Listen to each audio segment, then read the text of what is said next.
कहा जाता है कि आज से करीबन 4.5 अरब साल पहले हमारी धरती बनी और आज ही से करीबन 3.8 अरब साल पहले धरती पर जीवन की शुरुआत हुई। इंसानों ने हजारों सालों से अपने पूर्वजों के निशान खोजते हुए पूरी धरती लांघ दी।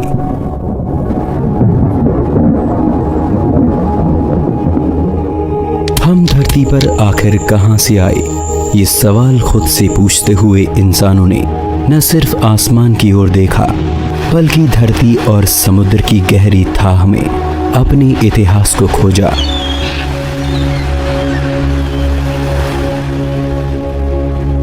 लेकिन प्रमाणों के जरिए जैसे जैसे हम समय में पीछे जाते गए, हमारी हैरानी और जिज्ञासा दोनों ही बढ़ते गए।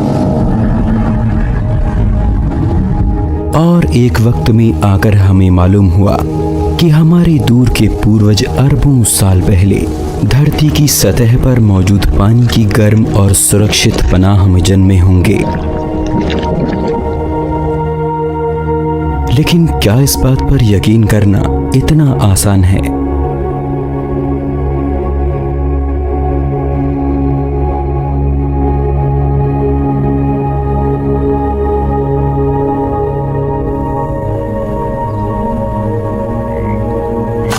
आज हम धरती को लाखों तरह के दूसरे जीव जंतुओं के साथ साझा करते हैं। इनमें से कुछ हमारे करीबी हैं जो हमसे मेल खाते हैं, लेकिन कुछ बेहद अनोखे और अलग हैं, इतने अलग कि हमारी और इनकी कुदरत दूर दूर तक कहीं मेल नहीं खाती। लेकिन विज्ञान कहता है कि धरती पर रहने वाले सभी प्राणियों के पूर्वज एक ही थे। इस बात को मानना और इस पर आंखें बंद करके यकीन करना मेरे और आपके लिए काफी मुश्किल है। इसीलिए आज हम एक ऐसे सफर पर चलेंगे जहां हम हमारे पूर्वजों के निशान खोजने की कोशिश करेंगे। विज्ञान का ये सफर न केवल आपको सुदूर इतिहास में ले जाएगा, बल्कि हमें मौका मिलेगा उस राज को जानने का जिससे जीवन पैदा हुआ। हम अरबों साल पहले धरती के माहौल का नजारा करेंगे। हम उन जहरीले जीवों को देखेंगे जिन्होंने एक समय में आकर धरती से समूचे जीवन को खत्म कर दिया था। हम सूक्ष्म स्तर पर जाकर देखेंगे कि स्पेस से गिरे एक पत्थर और हमारे शरीर में एक ही जैसे तत्व मौजूद हैं। इस सफर में हमें कुदरत के सबसे गहरे राज जानने को मिलेंगे। इस सफर में हम अपने जीवन का रहस्य जानेंगे।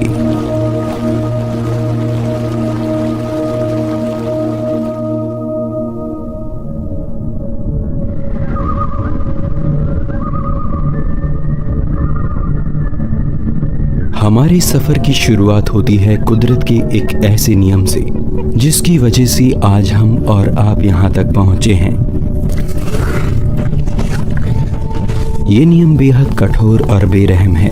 इस नियम को हम कुदरत का चुनाव या नेचुरल सिलेक्शन कहते हैं। ये नियम धरती पर आदिकाल से लागू है, तभी से जब यहाँ जीवन की नींव रखी गई।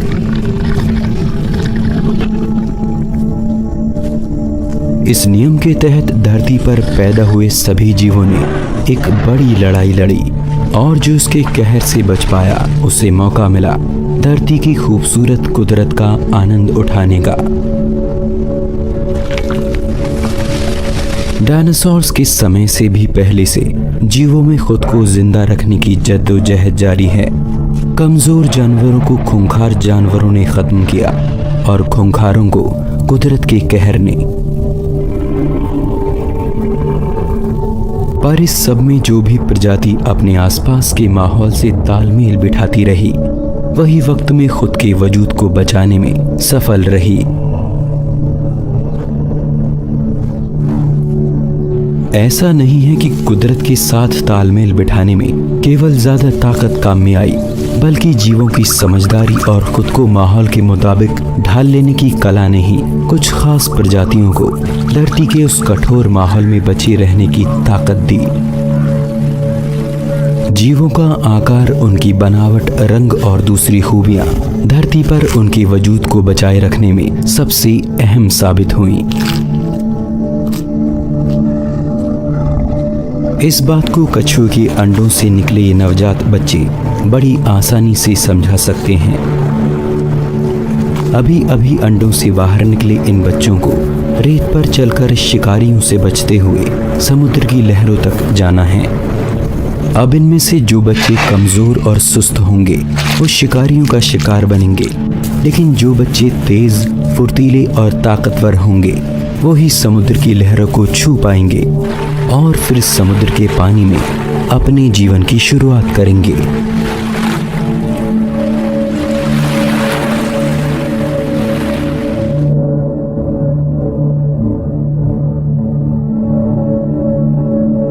यानी कुदरत ने कुछ खास खूबियों वाले बच्चों को चुना। हालांकि कुदरत का ये नियम बड़ा बेरहम है, लेकिन ऐसा हमेशा से होता आया है और इसी नियम के चलते धरती पर जीवों की अलग अलग तरह की प्रजातियां विकसित हो पाईं।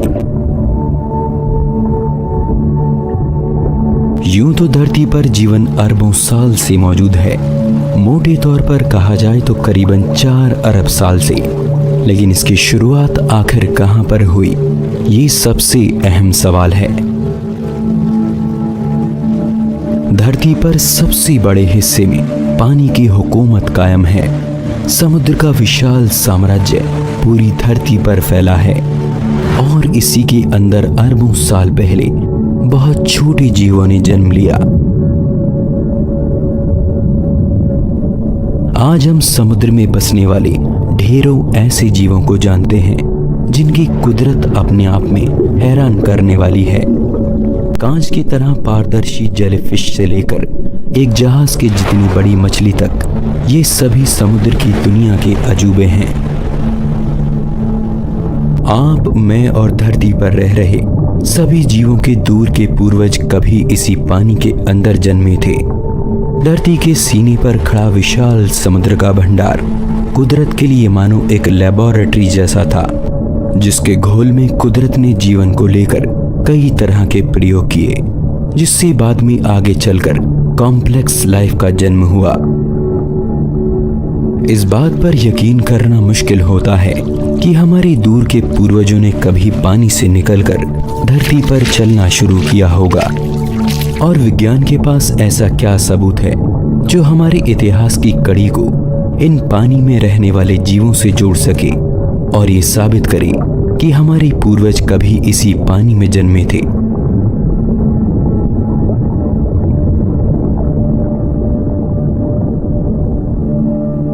हमारे शरीर के कई हिस्से आज भी उन खूबियों को लिए हुए हैं जो आज से अरबों साल पहले हमारे पूर्वजों में पानी के अंदर विकसित हुई होंगी।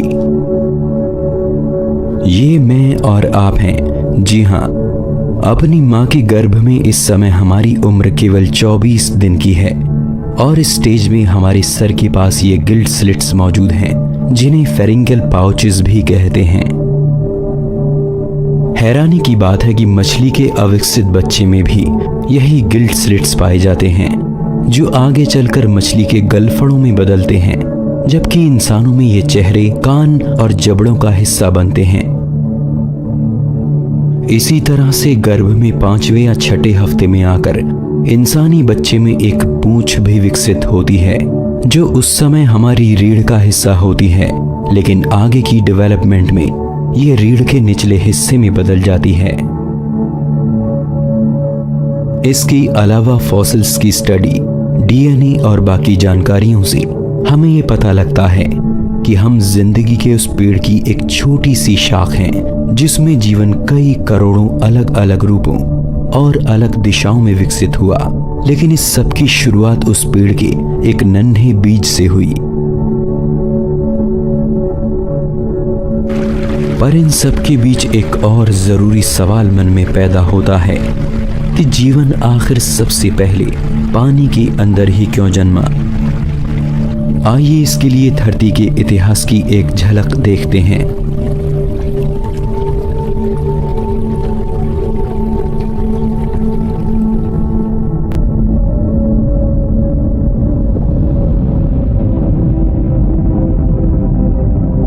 आज से करीबन 3.8 अरब साल पहले इस समय धरती का माहौल बेहद कठोर था। यहाँ ऑक्सीजन का कोई नामो निशान नहीं था और साथ ही एटमॉस्फेयर भी काफी पतला था। सूर्य की घातक किरणों से बचाने के लिए ओजोन जैसी लेयर भी इस समय मौजूद नहीं थी। जीवन के लिए खतरनाक अल्ट्रावायलेट किरणें हमारे नए प्लेनेट पर बिना किसी रोक टोक के बिखरती थी। धरती का समूचा माहौल जीवन के पनपने के लिए नामुमकिन सा नजर आता था। समय के साथ धरती पर फटती ज्वालामुखियों और आसमान से बरसती उल्काओं ने धरती की ऊपरी सतह को उथल पुथल कर दिया। बाहरी जगहों में ऐसे भीषण हालातों के मुकाबले धरती पर मौजूद पानी के अंदर कहीं ज्यादा सुरक्षित माहौल था और पानी की इसी महफूज पनाह में जीवन पहली बार धरती पर पनपा। हालांकि जिंदगी धरती पर सबसे पहले किस रूप में पैदा हुई, ये बात अब तक एक रहस्य है।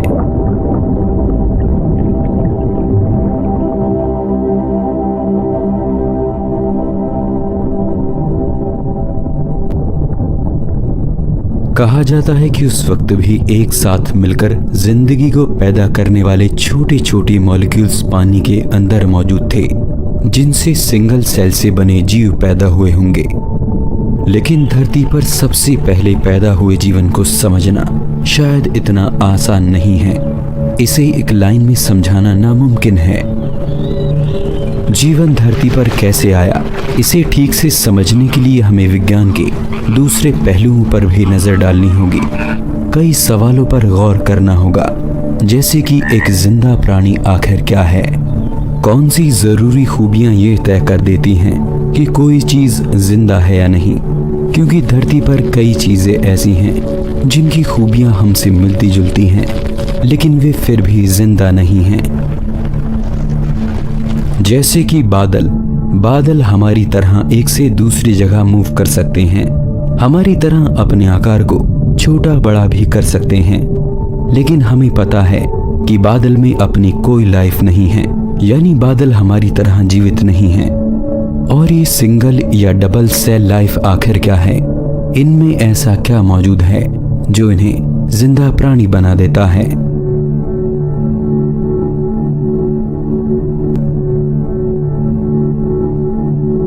लाइफ की बात की जाए तो सभी जिंदा प्राणियों को हम दो तरह की खूबियों के कारण अलग कर सकते हैं। पहले वो जो सिंगल सेल से बने हैं और दूसरे वो जो कई सेल्स के आपस में मिलने से बने हैं। हम खुद खरबों छोटे छोटे सेल से मिलकर बने हैं। हमारे शरीर के ये सेल्स इतने छोटे हैं कि 10,000 सेल्स एक साथ एक पिन की नोक पर फिट हो सकते हैं। आसानी से समझा जाए तो कई सेल्स आपस में मिलकर छोटे टिश्यूज को बनाते हैं।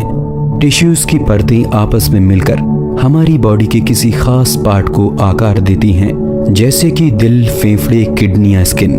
और ये सभी अलग अलग पार्ट जब आपस में मिलकर एक पूरे ढांचे को तैयार करते हैं तो वो जिंदा प्राणी इंसान या जानवर के रूप में पहचाना जाता है। वहीं सिंगल सेल से बने प्राणियों में केवल एक सेल ही उनकी पहचान के लिए काफी है।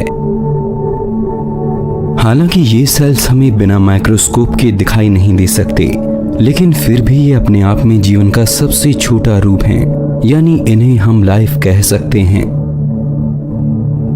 लेकिन हैरानी की बात है कि ये सेल्स भी खुद में सबसे छोटे नहीं हैं, बल्कि इनके अंदर भी इनके अलग अलग हिस्से मौजूद हैं, जिनका काम आपस में बटा हुआ है और जिनकी साझी गतिविधियों से मिलकर बनता है एक सिंगल सेल।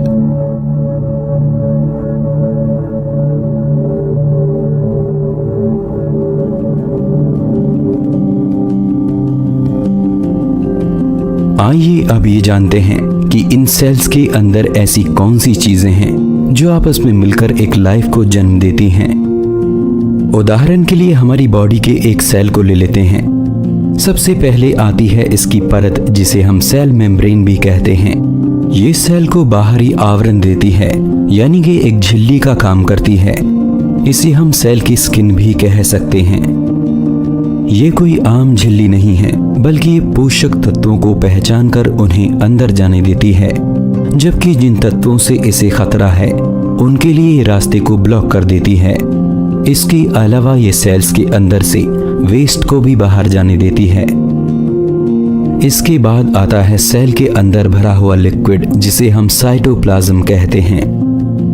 ऐसा नहीं है कि इसमें सिर्फ लिक्विड ही भरा है, बल्कि इसके कुछ अंग ऐसे हैं जो जरूरी कामों को अंजाम देते हैं। इसके स्पेशल पार्ट कुछ खास तत्वों को बनाते हैं, जैसे कि प्रोटीन, और प्रोटीन को यूज करके ही सेल्स अपनी ज्यादातर केमिकल प्रोसेस को अंजाम देते हैं। इसके कुछ जरूरी तरह के हिस्से खाने के छोटे छोटे मॉलिक्यूल्स को ऐसे मटेरियल में बदलते हैं जो सेल्स की एनर्जी और ग्रोथ के लिए जरूरी है।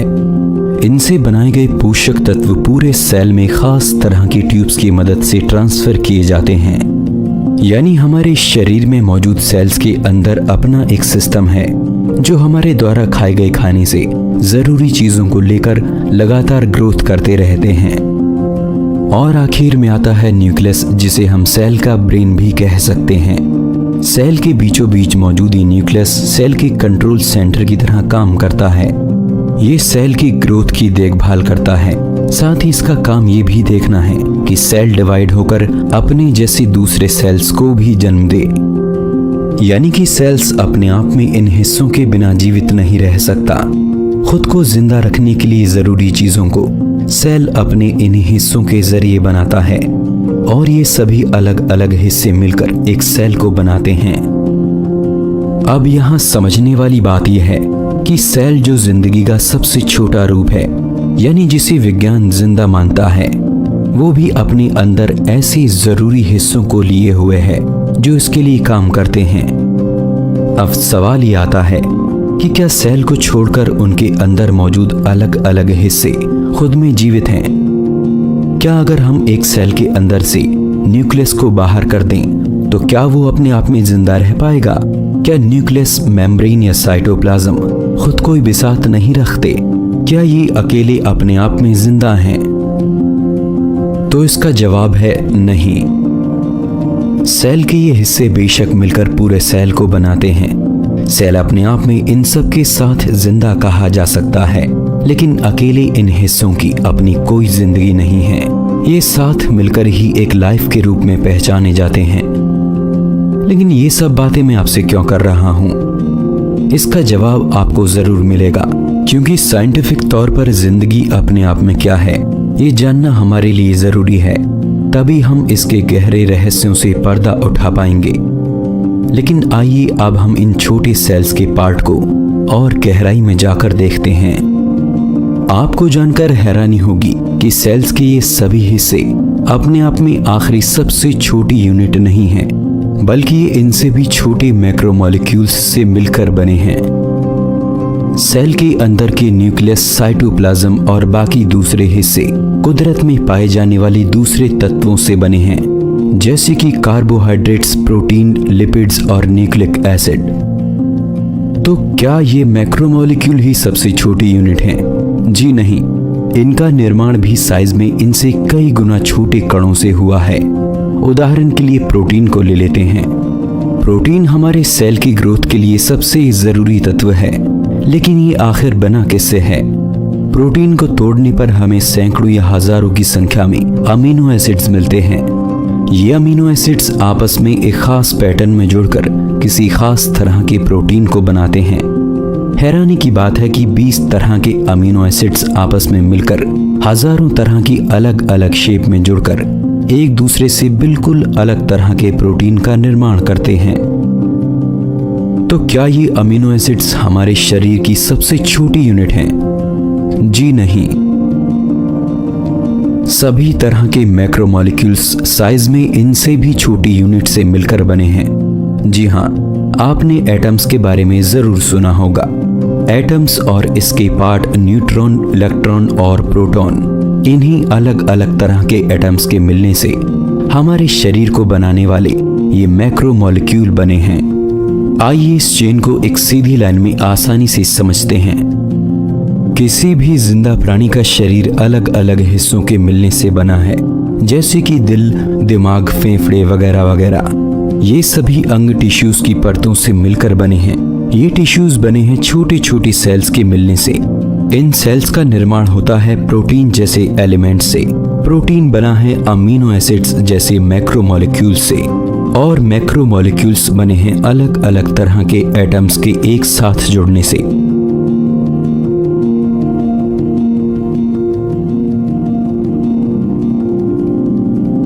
लाइफ का एक कॉम्बिनेशन अपने आप में पेचीदा है, जिसे हमने अभी मोटे तौर पर जान लिया।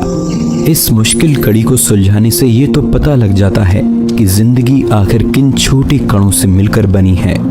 लेकिन इससे हमें ये पता नहीं चलता कि धरती पर जीवन सबसे पहले आखिर कैसे पैदा हुआ होगा, क्योंकि जीवित प्राणी को पैदा करने के लिए भी किसी दूसरे जीवित प्राणी की जरूरत होती है। तो सबसे पहला जिंदा प्राणी दुनिया में आखिर कहां से आया होगा? क्या साइंस ये बता सकता है कि जीवन की शुरुआत कैसे हुई? इस विषय में अब तक पूरी तरह से परफेक्ट एक्सप्लेनेशन मौजूद नहीं है, लेकिन दुनिया भर में वैज्ञानिकों और खोजकर्ताओं के समूह दिन रात इस रहस्य की परतों को खोलने में लगे हैं, और हम इन्हीं लोगों के द्वारा की जाने वाली खोजों और एक्सप्लेनेशंस को जानने वाले हैं, जिनसे हमें ये समझ आ सके कि आखिर धरती पर जीवन आया कहां से।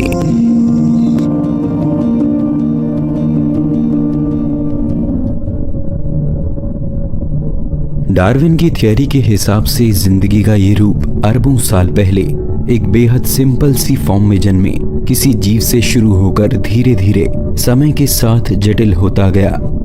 यानी शुरू में जन्मे जीवों का आकार, उनके अंग और उनके अंदर चल रही केमिकल प्रोसेस समझने में उतनी मुश्किल नहीं थी जितनी आज के जीवों को लेकर हैं। शुरू में उनकी खूबियां और उनके अंदर चल रही गतिविधियां काफी सिंपल थीं, लेकिन जैसे जैसे समय बीतता गया वैसे वैसे जन्म लेने वाले नए जीवों में अपने पूर्वजों की तुलना में काफी बदलाव आने लगा। उनमें नए अंग और नई खूबियां विकसित होने लगी। आइए इसे और आसानी से समझने के लिए हम साइंस की एक ऑब्जर्वेशन पर नजर डालते हैं। कोई भी जीवित प्राणी जब भी अपनी संतानों को जन्म देते हैं तो पैदा हुई संतानें कुछ नई खूबियों के साथ जन्म लेती हैं। पैदा हुई जिन बच्चों में नई खूबियां माहौल के हिसाब से ठीक नहीं बैठती, ऐसे बच्चों की जीने की संभावना कम हो जाती है। यानी बड़े होते होते ये बच्चे माहौल की कठोरता से हार मान जाते हैं और अपने जैसे बच्चे पैदा करने की उम्र तक मर जाते हैं। आइए इसे और आसानी से समझते हैं। क्या आपने कभी सोचा है कि टिड्डों का रंग हरा ही क्यों होता है? इसके पीछे एक बड़ी वजह होनी चाहिए।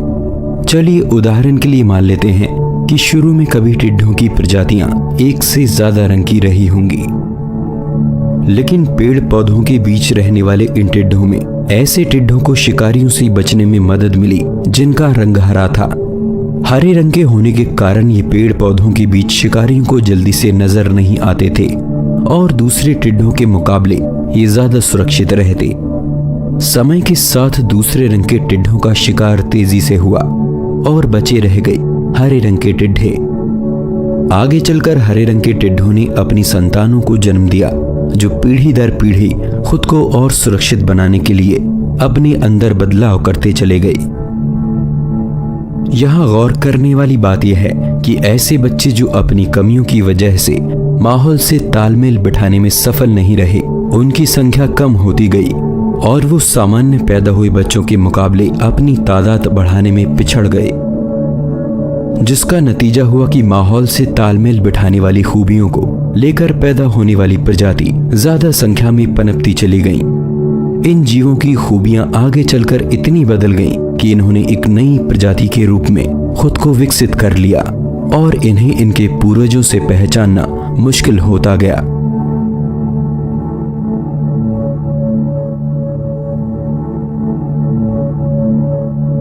धीरे धीरे आए इस बदलाव को ही जीवों का क्रमिक विकास या एवोल्यूशन कहा गया और धरती पर अरबों सालों के विकास में जीवन अनगिनत रूपों में विकसित हुआ।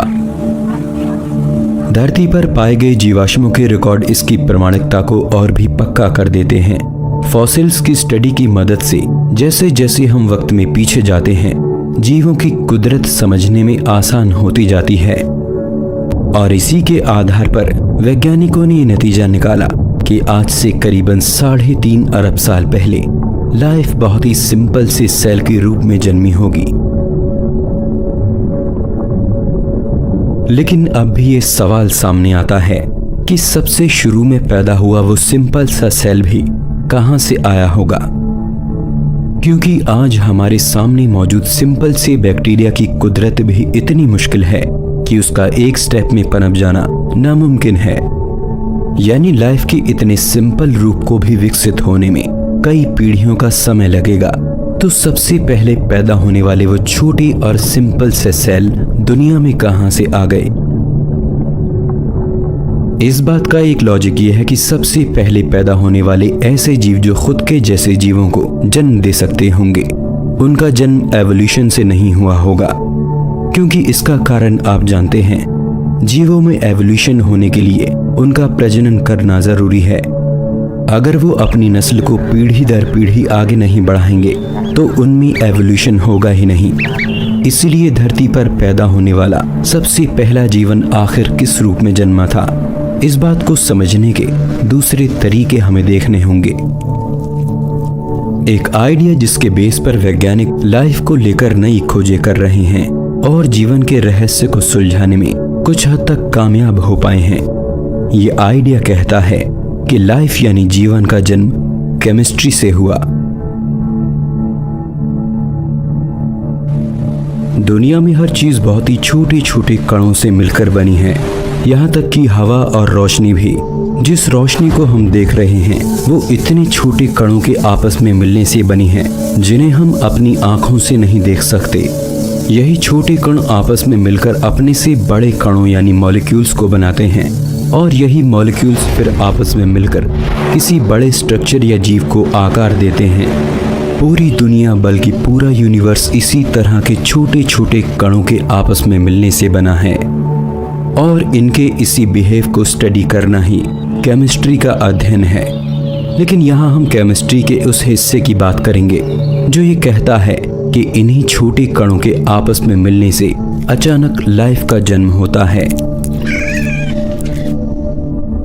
जिंदगी को जन्म देने वाली केमिस्ट्री कुछ जरूरी बातें हमें बताती है, जिनमें सबसे अहम बात है कि जिन अलग अलग छोटे कणों या हिस्सों से मिलकर जीवन बना है उनका एक साथ एक टीम की तरह काम करना जरूरी है, जिसे हम मेटाबॉलिक पाथवेज कहते हैं।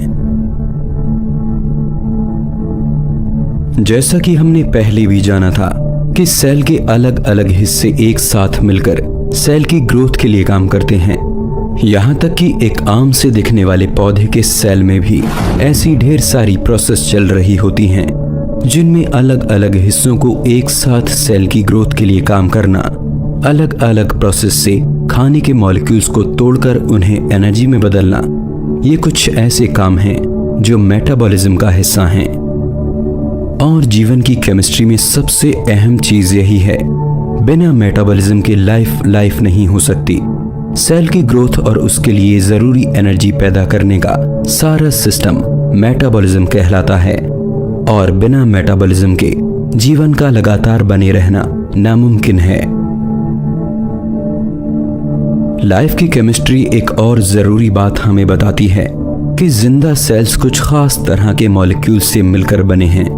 जिंदा प्राणियों के शरीर को बनाने वाले कुछ अहम तत्व जैसे कि अमीनो एसिड्स, शुगर वगैरह, ये मॉलिक्यूल्स आपस में जुड़ते हैं और अपनी कुदरत से कहीं ज्यादा मुश्किल स्ट्रक्चर का निर्माण करते हैं, जैसे कि जीन, प्रोटीन, सेल मेम्ब्रेन वगैरह। और आगे ये चेन जारी रहती है जिससे एक लाइफ का जन्म होता है। पुराने समय में ये माना जाता था कि हमारे शरीर को बनाने वाले ये मॉलिक्यूल्स सिर्फ जिंदा प्राणियों में ही पाए जाते हैं। इसके अलावा जीवन से जुड़ी एक और पहेली सभी को परेशान करती आई। कि कैसे जिंदा प्राणियों के अंदर होने वाली सारी गतिविधि उसे जिंदा बनाए रखती हैं। पुरातन विज्ञान के लिए ये बातें अनसुलझी पहेलियों की तरह थीं। वे इसके पीछे किसी रहस्यमयी ताकत का हाथ मानते थे। लेकिन 1828 में फ्रेडरिक वॉलर नाम के जर्मन केमिस्ट ने लैब में यूरिया का निर्माण कर दिखाया। यूरिया जो कि हमारे पेशाब में पाया जाता है, लेकिन जीवित प्राणी के शरीर द्वारा बनाया गया एक तत्व लैब में किए गए प्रयोगों से बन सकता है। ये बात उस समय विज्ञान में जीवन की समझ को लेकर एक नया मोड़ लाई। हमारे शरीर के ऐसे तत्व जिनके बारे में ये माना जाता रहा कि उनका मिलना केवल जीवित प्राणियों में ही मुमकिन है, यूरिया के लैब में बन जाने से इस बात को चुनौती मिली और एक नई तरह की थ्योरी सामने आई। जीवन को बनाने और उसे चलाने के पीछे किसी रहस्यमयी ताकत का हाथ नहीं, बल्कि केमिस्ट्री का हाथ है। कुदरत में मौजूद अलग अलग तत्व आपस में मिलकर कुछ ऐसे केमिकल रिएक्शन करते हैं जिनसे जीवन का जन्म होता है, और उसी के जैसे दूसरे केमिकल रिएक्शन पैदा हुए उस नए जीवन को सरवाइव करने के लिए जरूरी चीजें मुहैया कराते हैं, जैसे कि एनर्जी।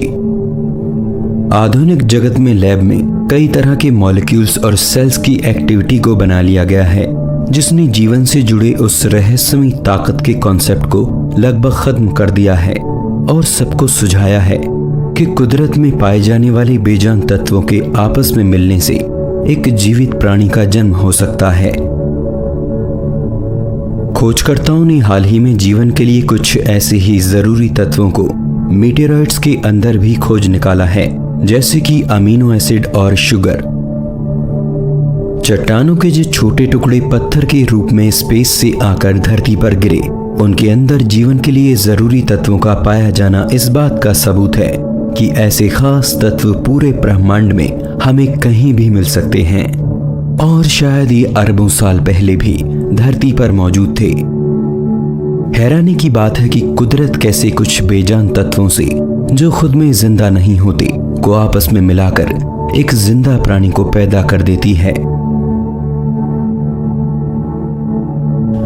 विज्ञान ने इसके अलावा एक और प्रोसेस खोजा है जिसमें कुछ खास तरह के मॉलिक्यूल्स को एनर्जी सोर्स के साथ छोड़ दिया गया, और कुछ समय बाद उन्हें देखने पर यह पाया गया कि वे सभी बेजान मॉलिक्यूल एनर्जी का इस्तेमाल करते हुए एक दूसरे के साथ मिलकर अपने से बड़े और कुदरत में कहीं ज्यादा पेचीदा मॉलिक्यूल्स को जन्म दे रहे हैं। समय गुजरने पर लैब में किए गए प्रयोगों ने यह भी साबित किया कि केमिकल रिएक्शन की एक पूरी चेन कुदरत से मिले हालातों के हिसाब से खुद ही जन्म लेती है, और जिंदा सेल्स की तरह उनके अंदर भी एनर्जी को जनरेट करने का एक प्रोसेस तैयार होता है। इसी तरह की खोजों में वैज्ञानिकों ने कई तरह के कुदरती चमत्कार भी देखे, जिसमें कुछ खास तरह के मॉलिक्यूल खुद ही एक साथ मिलकर सेल की मेम्ब्रेन जैसी शेप में जुड़ते हैं। कुछ तो इस तरह के स्ट्रक्चर भी बनाते हैं जो दिखने में हमारे डीएनए के धागों जैसे लगते हैं। यानी जीवन की कठिन पहेली की कुछ कड़ियां हमारे हाथ लगी हैं, लेकिन विज्ञान ने जीवन का आखिरी राज जान लिया है, ये कह देना भी गलत होगा। इस पर अभी काम चल रहा है। जीवन सबसे पहले आखिर किस रूप में धरती पर आया होगा? क्या उसकी कुदरत आज के जीवों जैसी थी? ये कुछ सवाल आज भी विज्ञान के लिए बेहद मुश्किल पहेलियां हैं। कैसे कुछ खास तरह के बेजान तत्व आपस में मिलकर एक टीम की तरह काम करने लगते हैं और अपने साझे काम की पेचीदगी को इस हद तक ले जाते हैं कि जेनेटिक कोड जैसे बेहद मुश्किल सिस्टम का जन्म होता है। कुछ इसी तरह अरबों साल पहले भी हुआ होगा, जब पानी की उस सुरक्षित पनाह में बेजान मॉलिक्यूल्स के आपस में मिल जाने से अचानक एक जीवित प्राणी ने जन्म लिया होगा, और यही प्राणी धरती पर जीवन के उस पेड़ का बीज साबित हुआ जिसकी करोड़ों अलग अलग शाखों पर जिंदगी अरबों सालों में खरबों पत्तों के रूप में जन्मी। हमने अब तक जाना कि कैसे पानी के अंदर सबसे पहले जीवन पनपा होगा। सबसे पहले जन्मे सूक्ष्म जीव जो आगे चलकर धरती पर बसने वाले सभी प्राणियों के पूर्वज साबित हुए। और इन्हीं जीवों में किसी गहरे समुद्र या किसी झील में हमारे जटिल डीएनए बनने की पहली कवायद शुरू हुई होगी।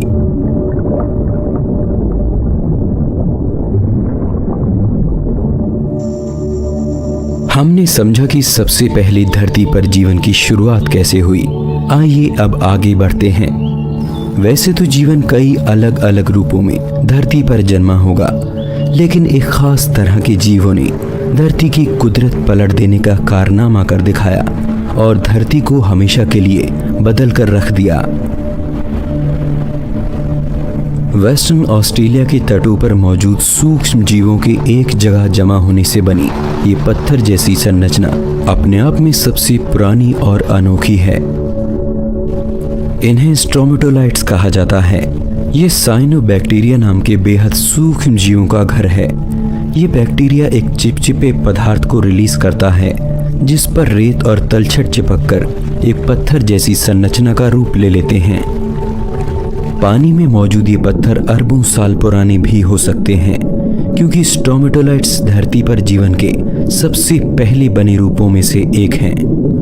ये पानी में कार्बन डाइऑक्साइड और सूरज की रोशनी से अपना भोजन बनाते हैं और इस प्रोसेस में ऑक्सीजन रिलीज करते हैं, और ये ऐसा अरबों सालों से करते आ रहे हैं। धरती पर मौजूद सबसे पुराने स्ट्रोमेटोलाइट्स का समय 3.5 अरब साल के करीब दर्ज किया गया है।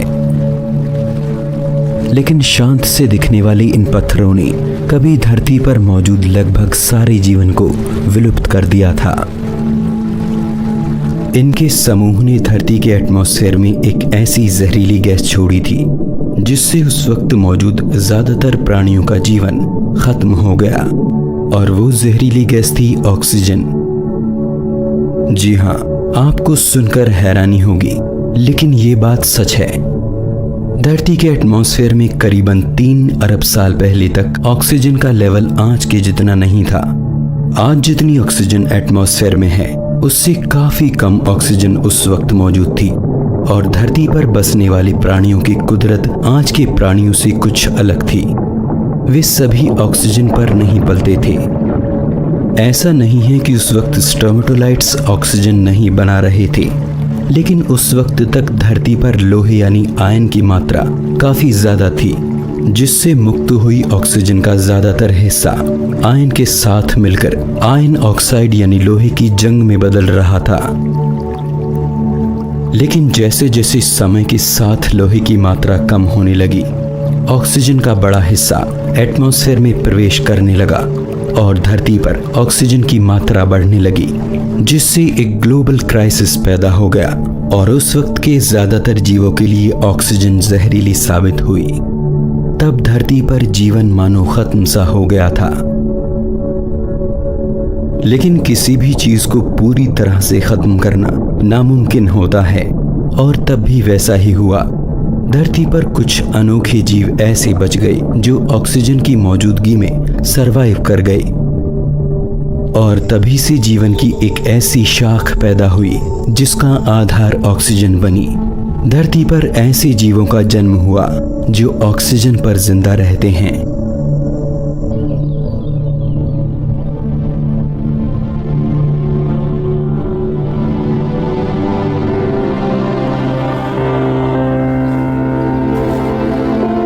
ऑक्सीजन पर पलकर ही धरती के इतिहास में बेहद अनोखे और अद्भुत जीव पैदा हुए, जिसमें लाखों साल पुराने 2 फीट तक के कीड़े, 100 फीट लंबे डायनासोर्स और 90 फीट बड़ी ब्लू व्हेल तक शामिल है।